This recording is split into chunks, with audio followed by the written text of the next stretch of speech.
Heredograma, galera, é o último assunto para a gente fechar essa introdução à genética.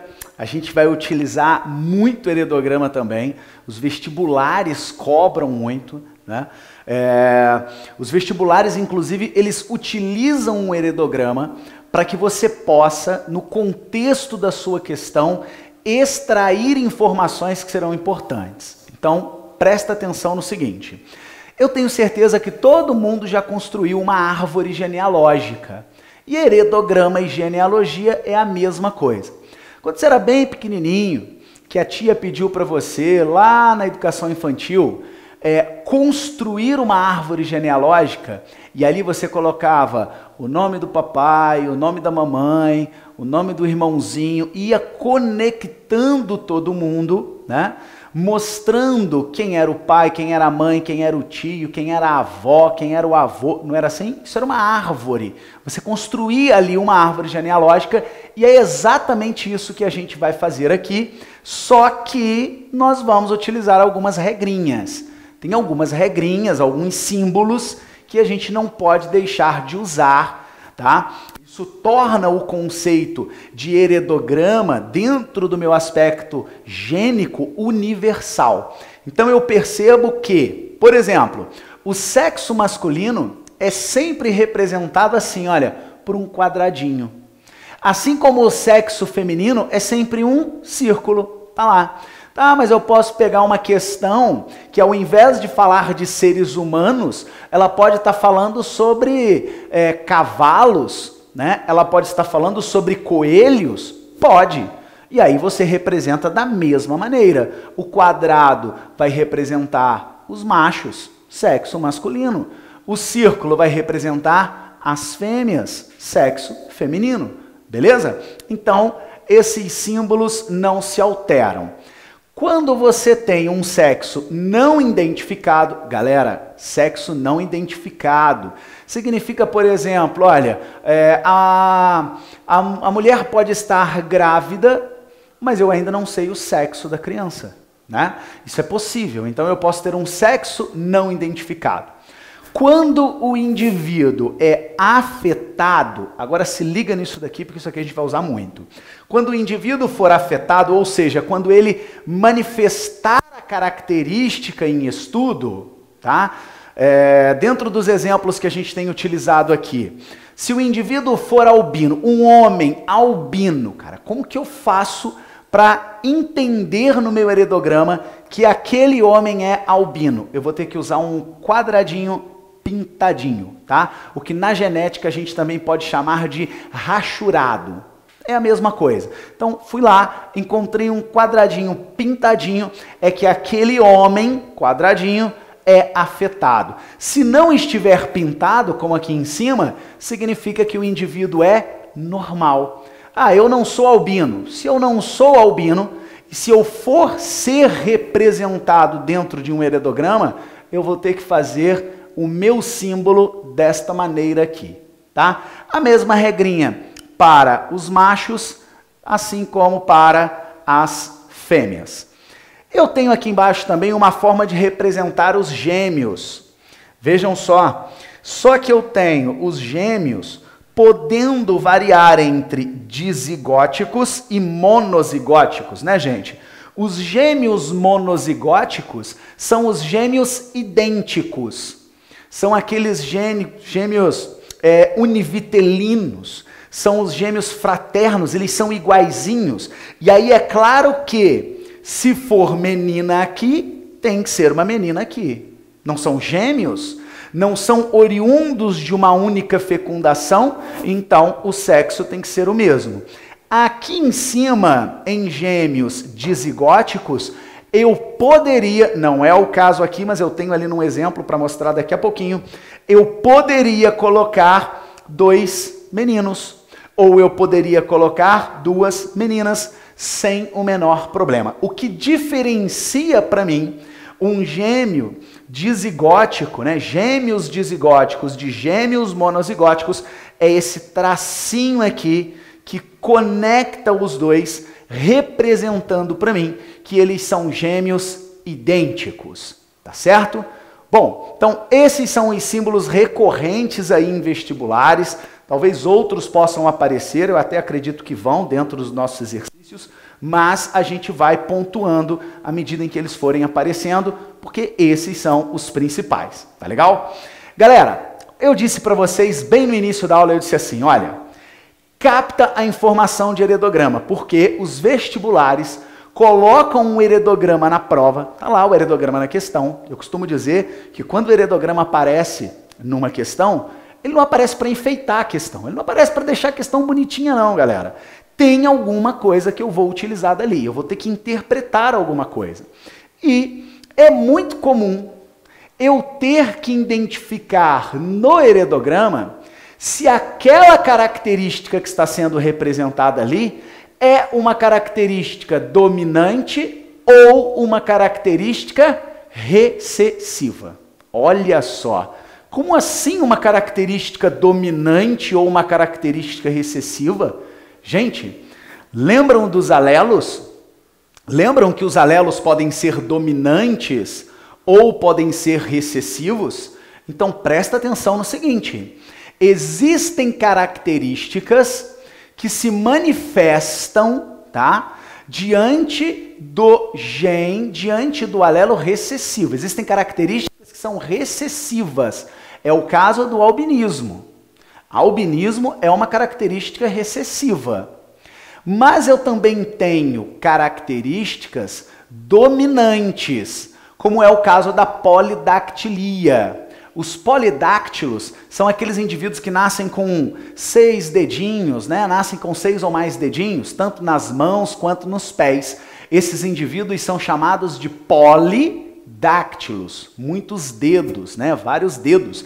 Então, olha só, galera, como que eu vou fazer para identificar no meu heredograma, olhar para ele, pensar assim, cara, como assim? Olhei para ele, como que eu vou extrair, como que eu vou saber se aquela característica é dominante ou recessiva? Bom, nós temos duas chaves que são rápidas na hora dessa identificação e são infalíveis. Presta atenção nisso aqui. Eu tenho aqui dois heredogramazinhos, tá vendo? Bem curtinho, olha, pai, mãe, um filho. Aqui, ó, mãe, pai, uma filha, tá? Então, eu tenho aqui 2 heredogramas bem rápidos, tá? São 2, são distintos, tá, galera? São características distintas. Então, presta atenção no seguinte aqui. Reparem que quando você olha para cá, você percebe que os pais são normais, não é isso? Não estão pintados. Lembra da regrinha aqui de trás? Então, ó, pai normal, mãe normal, não tem a característica. Mas eles tiveram um filho afetado. Eles não manifestam a característica, mas eles tiveram um filho que manifesta aquela característica. O que isso significa, né? Como que eu vou fazer essa interpretação? Gente, lá na nossa primeira videoaula sobre introdução à genética, quando nós ainda estávamos falando sobre cariótipo, eu disse para vocês assim, olha turma, quando nós herdamos os cromossomos, nós vamos herdar um cromossomo do pai e o outro cromossomo da mãe. Nunca se esqueça disso. Nunca. Isso vai te salvar nas questões mais complexas e nas questões mais fáceis. Sempre você vai ter isso como base. Eu vou herdar um cromossomo do pai e vou herdar um cromossomo da mãe. E quando eu represento o genótipo, vamos pegar aqui um genótipo, azão, azinho. O azão é o alelo, é o gene de um cromossomo. E o azinho é o alelo, é o gene do seu cromossomo homólogo, não é isso? Então significa que obrigatoriamente eu tive que herdar o azinho do meu pai ou da minha mãe. Se eu herdei um azinho da minha mãe, o azão tem que ter vindo do meu pai, ou vice-versa. A ideia é sempre essa. Não se esqueçam e não deixem essa informação escapar. Por quê? Vamos voltar para cá. Se você olhar para esse esqueminha e você perceber que eu tenho pais normais e que esses pais normais geraram um descendente afetado, eu quero que você comece a trabalhar primeiro com possibilidades. Cara, começa a pensar, começa a pensar. Vamos pensar assim, bom, se o pai for azinho, azinho, né, se ele tiver um genótipo azinho, azinho, o filho não pode ser azinho, azinho, porque eles são diferentes. Esse é normal, esse é afetado, né? Então, se esse for azinho, azinho, esse não pode ser. Então, se eu pensar que esse é azinho, azinho e esse é azinho, azinho, cara, se o meu pai é azinho, azinho, se a minha mãe é azinho, azinho, eu só tenho azinho para herdar. Não faria sentido eu ter um descendente diferente dos pais. A única combinação que cabe nesse meu contexto, grave isso, a única combinação que cabe neste meu contexto são pais heterozigóticos e o descendente homozigoto. Quer ver? Vou mostrar para vocês. Olha aqui, ó. Pais heterozigóticos. Então vamos imaginar que este pai aqui, ele seja azão, azinho, esta mãe seja azão, azinho. Eu estou dizendo para vocês que o pai é normal. Logo, eu entendo que o dominante, o azão, é quem caracteriza a normalidade. E eu posso ter um descendente afetado, porque ele pode muito bem herdar o azinho do pai e herdar o azinho da mãe e, como consequência, eu formo um indivíduo homozigoto recessivo, beleza? Nesse nosso contexto, gente, que contexto? No meu contexto, onde eu tenho pais normais e descendente afetado, eu entendo que aqui eu tenho uma característica, neste caso, a característica que se expressa, ela é recessiva. Afinal de contas, é o azinho quem manifesta essa característica. Então, característica recessiva. Beleza? Do lado de lá, olha, você pode quebrar a cabeça ali. Quebrar a cabeça. Que você vai perceber que, mais uma vez, a única combinação possível é pais heterozigóticos e descendente homozigótico recessivo. De novo, não tem, pode quebrar a cabeça, pode tentar colocar pais mãe heterozigótica, pai homozigoto, você vai ver que você não vai ter uma chave, você não consegue chegar a uma conclusão definitiva. A única maneira que você consegue fazer isso é obedecendo a esse padrão. Por isso que eu estou frisando, porque não é difícil, galera. Você só tem que entender que o padrão de pais heterozigóticos e descendente homozigoto recessivo é o mesmo. Só que, ora, os pais são os afetados e o descendente é normal. E, ora, os pais são normais e o descendente é afetado. Então, do lado de cá, eu vou mudar a letra, óbvio, porque nós estamos, né, nitidamente mudando a característica. Então, olha o que eu tenho aqui. Pais heterozigóticos, vamos colocar assim, ó, Pzão, Pzinho, beleza? Do lado de cá, ó, o pai aqui, de novo, ó, Pzão, Pzinho. E o filho, né, nesse caso a filha, Pzinho, Pzinho, tá, gente? O que isso mostra? Só para botar assim, ó, para ficar, né, meio que um Pzinho minúsculo, fica mais fácil da gente entender. Olha só, o que eu vou ter aqui? Neste caso, eu percebo que o dominante Pzão, ele expressa a característica afetada. Ele expressa a característica afetada. E o Pzinho, o recessivo, é ele quem expressa a normalidade. É ele quem caracteriza o indivíduo normal. Então, quando eu tenho um Pzão e um Pzinho, cara, se o Pzão é dominante, a gente já falou isso numa videoaula anterior, então se o Pzão é dominante, é aquela característica que domina, não é? Foi assim aqui atrás.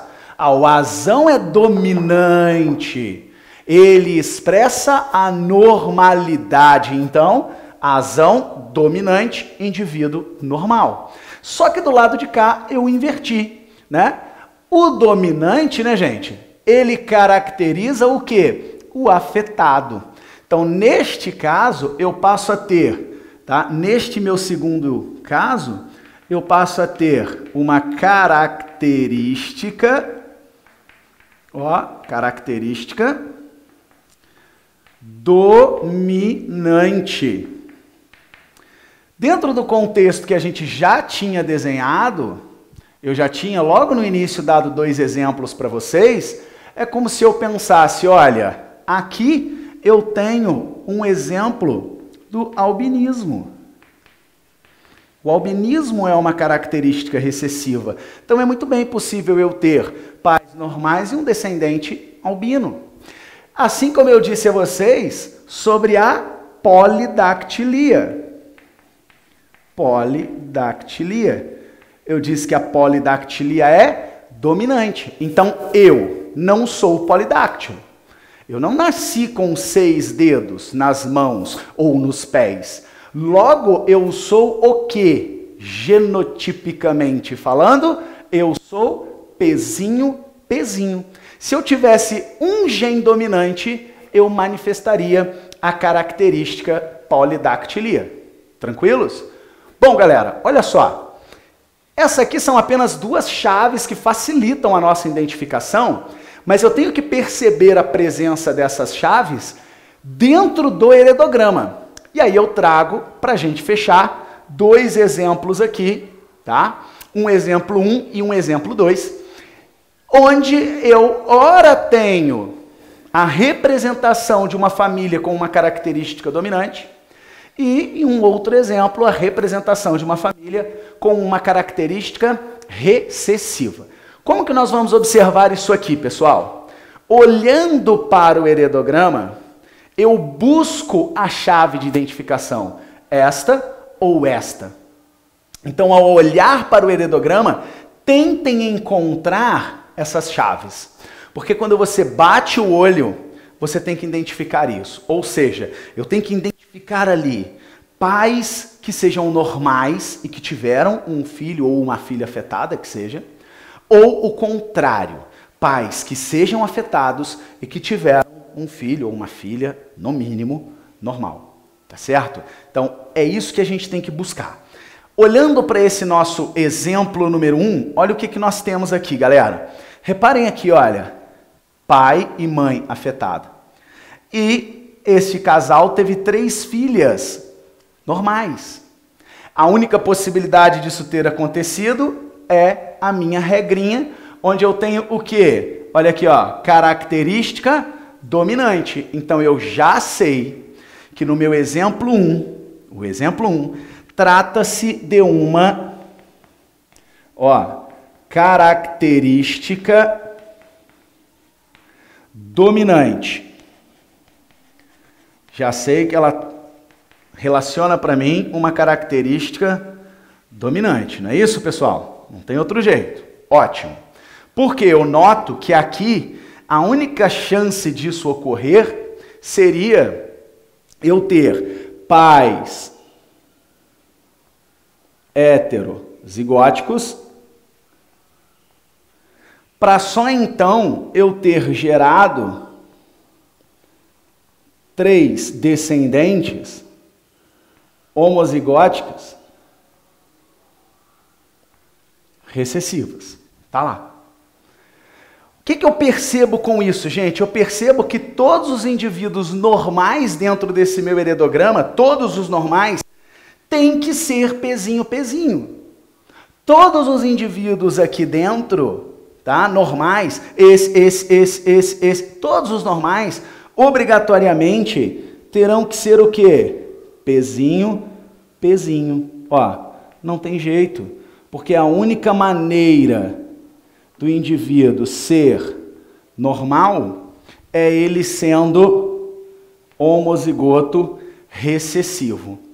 E o indivíduo afetado? Bom, o indivíduo afetado, eu sei que ele tem que ter pelo menos um dominante. Ele pode ter os dois alelos dominantes, ele pode ser pesão, mas pelo menos um ele tem que ter. Então eu faço isso aqui, ó. Eu sei que esse indivíduo aqui tem um pesão, mas eu sei que ele é pesão, pezinho, por quê? Porque este homem teve filhos, né? Ele gerou uma menina e um menino com pezinho. Para essa menina aqui ter nascido pezinho, ela tem que ter herdado um pezinho do pai e o outro pezinho ela tem que ter herdado da mãe. Não é essa a regra? Aqui, ó, eu sei que essa moça aqui, essa mulher é pesão porque é afetada. E eu sei que ela é pesão, pezinho, porque ela teve um menino normal. Já esse aqui, este menino, veja só, como ele é polidáctilo dentro do nosso contexto, o que é que eu tenho para ele, gente? Ele é pesão. Mas vocês concordam comigo que eu não consigo definir se ele é pesão, ou se ele é pezinho? Eu não tenho como fazer isso, porque ele pode herdar o pesão do pai e um outro pesão da mãe. Ou ele pode herdar um pesão da mãe e um pezinho do pai. Quando eu não consigo fechar a identificação com precisão, eu coloco um traço. Represento por um traço. Eu sei que o primeiro alelo é dominante, mas o segundo alelo eu não tenho certeza de qual alelo representar. Tá legal? Para fechar o nosso exemplo de número 2, busco uma outra chave. Acredito que vocês já tenham conseguido localizar essa chave aqui dentro. Eu agora vou achar pais normais, né, que geraram um descendente afetado. Tá aqui, ó. Ó, fechamos. Esses pais, né, tanto o pai quanto a mãe geraram um indivíduo afetado recessivo. Logo, agora trata-se de uma característica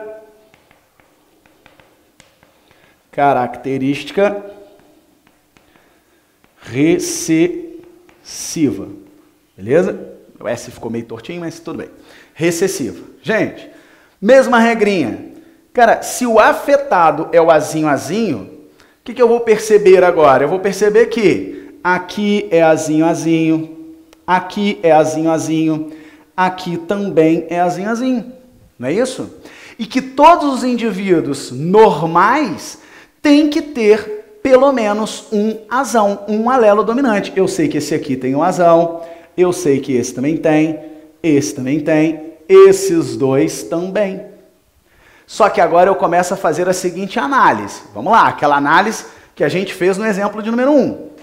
Quando eu olho para esse indivíduo aqui e percebo que ele teve um descendente azinho, significa que esse indivíduo teve que herdar um azinho da mãe e o outro azinho veio do pai. Por isso que eu disse que essa regrinha vai sempre te salvar, tá? Eu olho para esse aqui, ó, e percebo que ele obrigatoriamente tem um azão, por ser normal, mas ele obrigatoriamente também tem que ter herdado um azinho da mãe. Então, tá aqui, azinho, certo? Faltou aqui embaixo, ó, vamos completar, galera, quem já localizou aí. Esses dois indivíduos aqui é o mesmo contexto. Olha a mãe dessa menina, ela é azinho. Olha a mãe desse menino, azinho. Obrigatoriamente essa mãe tem que enviar azinho para os descendentes. E esses dois irmãos que sobraram, eu não consigo identificar, né, galera? Olha, pode ser azão? Pode. Pode ser azinho? Pode. Então, como eu não tenho como fazer esta identificação, eu mantenho um traço. Beleza? Galera, espero que todos tenham entendido. Na próxima videoaula, a gente já começa a falar sobre primeira lei de Mendel. Valeu? Um abraço, um beijo e até lá.